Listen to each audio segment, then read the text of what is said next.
राधे राधे, जय श्री कृष्णा। ठंड हो गई तो हमने निकाल ली आज ठाकुर जी के गर्म वस्त्र। ये कंबल हैं ठाकुर जी के, बहुत गर्म है, ऊपर ओढ़ा सकते हैं और नीचे बिछा सकते हैं। उसके बाद हमने ठाकुर जी की सारी पोशाकें निकाल ली है।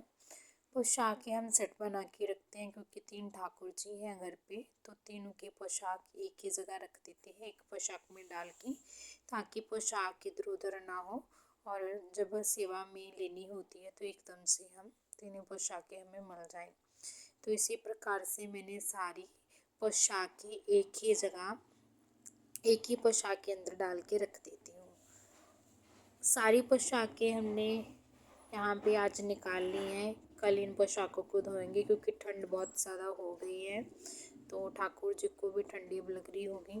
तो 2 दिन हम सुखाएंगे इसको अच्छी धूप में, और उसके बाद ये पोशाकें ठाकुर जी की सेवा में ले लेंगे। ये पोशाकें कुछ मेरे पास 2-3 साल पुरानी है, क्योंकि उसके पहले जितनी भी पोशाकें थी मेरे पास वो सब मैंने दे दी हैं।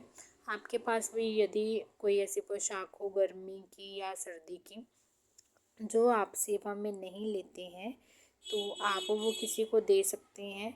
सर्दी की पोशाक तो आप अवश्य दीजिए, क्योंकि बहुत सारे लोगों को सर्दी की पोशाक बनाना नहीं आता, और सर्दी की पोशाक काफ़ी महंगी भी मिलती है बाज़ार में। तो अगर आपके पास अवेलेबल है तो आप किसी को भी दे सकते हो। जैसे मंदिर में ठाकुर जी होते हैं तो वहाँ पे भी आप पोशाक पहना सकते हो। तो इस तरह से कोई भी गोपाल जी ठंड में नहीं रहेंगे। मेरे पास मुझे एक रंग की पोशाकें ज़्यादा अच्छी लगती हैं, तो मैंने ज़्यादातर एक रंग की पोशाकें बनाई हुई हैं। ये कुछ बिछौने हैं ठाकुर जी के नीचे बिछाने के लिए, जैसे हम सिंहासन पे तावल की जगह बिछा सकते हैं। और ये काफ़ी गर्म है, ये डबल क्रोशेट का बनाया हुआ है, और ये बहुत गर्म है और बहुत घना भी है।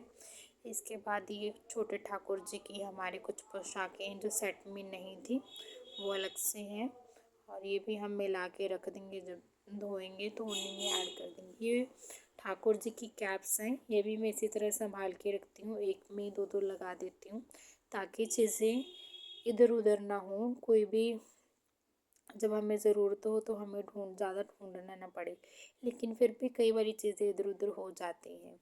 लेकिन कोशिश करती हूँ कि ऐसे ही हम इनको एक जगह पे रखें। और फिर कुछ पैजामियाँ भी हैं ठाकुर जी की जो मैंने ऊन से और सिलाइयों से बनाई थी, और ये जो रेशे वाली ऊन होती है उससे बनाई थी। बहुत अच्छा बनती हैं, और ये बाज़ार में तो आपको अवेलेबल होंगी भी नहीं परफेक्ट साइज़ में। और ख़ुद बनाएंगे तो सुकून भी आता है, और ठाकुर जी की सेवा में जो आनंद आता है वो बाज़ार की चीज़ों में तो नहीं आएगा। कुछ शॉल है जो प्रभु जी के लिए बनाई हुई है। ठंड में इन चीज़ों की बहुत ज़रूरत है। टोपी, गर्म पोशाक, शॉल, पजामे और गर्म आसन, तो इन चीज़ों को हमने इसी तरह से संभाल के रखा हुआ है। मेरी तबीयत सही नहीं थी तो आज हमने एक ही डब्बा निकाला है। कोशिश करूँगी कि 2-3 दिन में इन कपड़ों के बाद मैं ठाकुर जी के बाकी वस्त्र भी निकाल के धो दूँगी। तो ये सारी पोशाकें हमने इस तरह से निकाल ली हैं, और ये पोशाक बहुत अच्छी है, आप भी निकाल लीजिए।